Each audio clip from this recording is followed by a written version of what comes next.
ज़रूर देखा होगा जिसमें प्रोटैगनिस्ट से ज़्यादा साइड कैरेक्टर फेमस होता है। उस कैरेक्टर का स्क्रीन टाइम कम है, स्टोरी उसके बारे में है भी नहीं, but still that character manages to steal the show.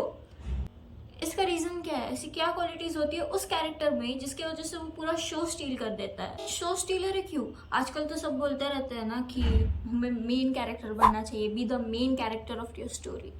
देखो, आई नो और मैं जानती हूँ कि सब लोगों की ज़िंदगी एक जैसी नहीं होती, सब लोगों की सेल्फ एस्टीम अलग होती है, सब लोगों की थिंकिंग अलग होती है। Here in this video I am not emphasising on being the protagonist, the hero. You don't have to be a protagonist to be the main character.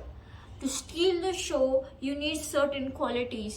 अगर तुम एनिमे देखते हो तो एक बहुत फेमस कैरेक्टर है लीवाई एक्करमैन, अटैक ऑन टाइटन का। तो लीवाई बेसिकली मेन कैरेक्टर भी नहीं है अटैक ऑन टाइटन का, he is one of the side characters and literally लीवाई की क्रेज बहुत खतरनाक है। अटैक ऑन टाइटन के सबसे लव्ड और सबसे फेमस कैरेक्टर्स में से एक है लीवाई। क्यों? उसकी तो हाइट भी छोटी है यार, लिटरली 160 सेंटीमीटर कुछ तो हाइट है उसकी। But why do people love लीवाई? Because he has certain qualities जिसकी वजह से वो शो स्टील कर लेता है। वैसे ही अपनी लाइफ में शो स्टील करने के लिए तुम्हें कौन सी क्वालिटीज होना ज़रूरी है? So keep watching the video and subscribe for more. Being logical. देखो, you can't give main character vibes if you are dumb. देखो, ये बात कुछ लोगों को बुरी लग सकती है। अच्छे मार्क्स लाने की बात नहीं कर रही हूँ यहाँ पर। आई am not talking about being like you know intelligent, good in studies, अच्छे मार्क्स आते हैं, क्लास टॉप करते हो, क्रिटिकल थिंकिंग आती है तुम्हें। अगर कोई कुछ बोल रहा है तो बिना ये सोचे कि तुम उससे ज़्यादा जानते हो, या फिर बिना ये भी सोचे कि तुम्हें तो उससे कम ही पता होगा, या तुम लॉजिकली एनालाइज करके, क्रिटिकल थिंकिंग करके किसी डिसीजन पे आ सकते हो, कोई डिसीजन ले सकते हो तुम।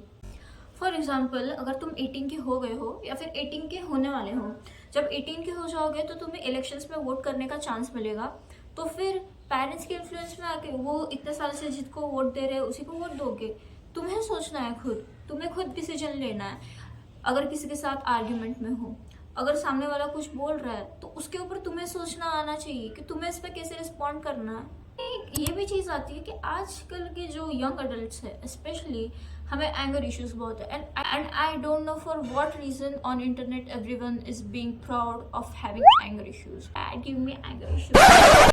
It's not something to flex girl, like literally as a girl मैं क्यों बोल रही हूँ ये सारी चीज़ें? क्योंकि मैंने भी ये सारी चीज़ें देखी हैं यार। एक टाइम था जब हमें भी एंगर इश्यूज थे, जब हम भी बात बात पे गुस्सा हो जाते थे, लेकिन वक्त के साथ पता चला कि यार एक इंसान जो हर सिचुएशन में अपना दिमाग शांत रखकर शांति से सोच नहीं सकता ना, वो मेरी नज़र में तो ऐसे लोग डम ही होते हैं। They can't be logical. If you get angry on small things, if you react on impulses, कि किसी ने कुछ बोल दिया और तुम ऐसे रिएक्ट करते हो, ऐसे तुम्हारे ईगो, ऐसे चोट लग जाती है तुम्हारी ईगो को। जब हम एंगर की बात करते हैं ना तो उसमें एक और बात आ जाती है ईगो की।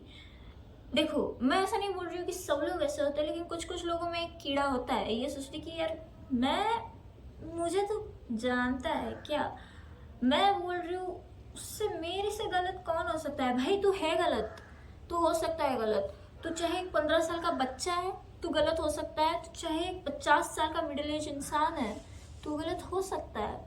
तो ना अपना जो ईगो है ना वो साइड में रखना सीखो। कंस ईगो की वजह से मरा था, रावण ईगो की वजह से। तुम नहीं हो सर्वशक्तिशाली, तुम नहीं हो महान, ये एक्सेप्ट करना सीख लो। ये जो शो स्टीलर होता है, तुम्हें क्या लगता है ये शो स्टीलर अपने कामों के लिए दूसरों के ऊपर डिपेंडेंट होता है? लेकिन शो स्टीलर ले लो या चाहे मेन कैरेक्टर हो जाओ, ले लो मेन कैरेक्टर को भी, चाहे तुम ले लो। जो बंदा होता है ना उसको खुद ही हमें अपने लिए काम करना पड़ता है। और तुम ठहरे, अगर तुम 15 और 16 साल के भी हो और तुम्हें खाना बनाना नहीं आता और तुम्हें साफ सफाई करना नहीं आता, तो नहीं बन रहे तुम मेन कैरेक्टर। जिंदगी भर इन चीज़ों के लिए तुम दूसरों के ऊपर डिपेंडेंट रहोगे। हाँ चलो, लड़कियों की बात अलग है। कुछ कुछ लड़कियों को तो बचपन से ही काम वाम करना, ये सब चीज़ें करना सिखा देते हैं। लेकिन इस चीज़ में मैं चाहती हूँ कि लड़के बहुत ज़्यादा ध्यान दें, और लड़कों जो लड़कियाँ नहीं करती है मैं उनको भी बोल रही हूँ, आई एम नॉट, और cooking and cleaning is not suppose to be done by a specific gender.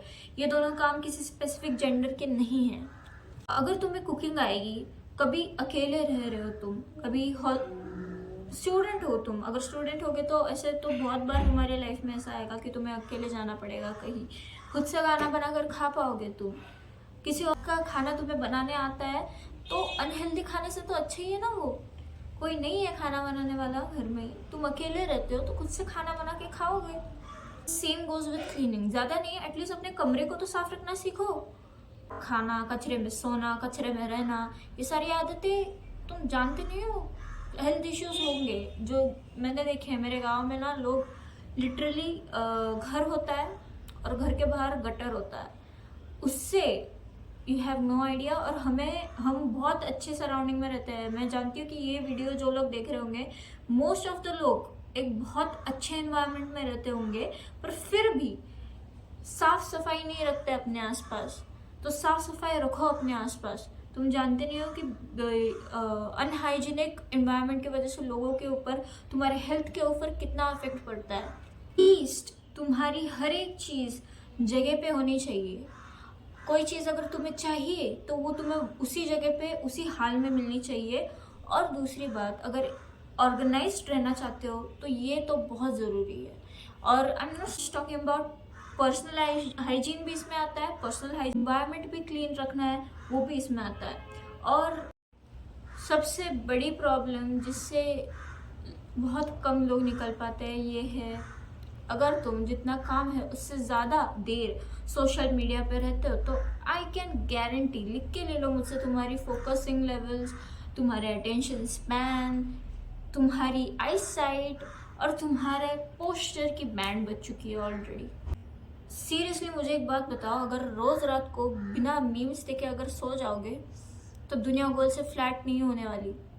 नशा ही है वो यार, लिटरली। हम इस फ़ोन वाले नशे को इतना सीरियसली लेते नहीं है। हाँ, जो असली नशा होता है ना, उसको तो भी एक टाइम पे दिख जाता है कि सामने सामने, हाँ इससे इंसान मर जाता है, सिगरेट पीने से इंसान मर जाता है। पर ये जो फ़ोन चला के तुम्हारा जो ब्रेन रॉट हो रहा है ना, वो तो तुम्हें ऐसे देखोगे तो तुम्हें नज़र भी नहीं आएगा, लेकिन हो रहा है तुम्हारे साथ। अटेंशन, तुम किसी चीज़ पे कॉन्सेंट्रेट नहीं कर पाते। क्रिटिकल थिंकिंग तुम्हारी ऐसे के तैसी हो रही है, क्रिटिकल थिंकिंग की। रात को बिना फ़ोन चलाए वक्त पर सो जाओ। इसमें ये तो ये स्टेप तुम्हें स्किप ही नहीं करना है, ये तो कंपलसरी करना है, ये मैंडेटरी है। रील्स नहीं खोलनी है सुबह उठ के, अपने लिए ब्रेकफास्ट प्रिपेयर करना है और खुद के हाथ से खाना है। तो यही था फाउंडेशन, यही था बेस। तुम्हारा जो बेस है वही वीक है तो आगे की बिल्डिंग कैसे बनेगी? पर्सनैलिटी क्या खाक डेवलप करोगे तुम आगे की तुम्हारी? अच्छा लगा तो प्लीज़ सब्सक्राइब करो, कमेंट्स में सजेशंस डालो, and that's it for today.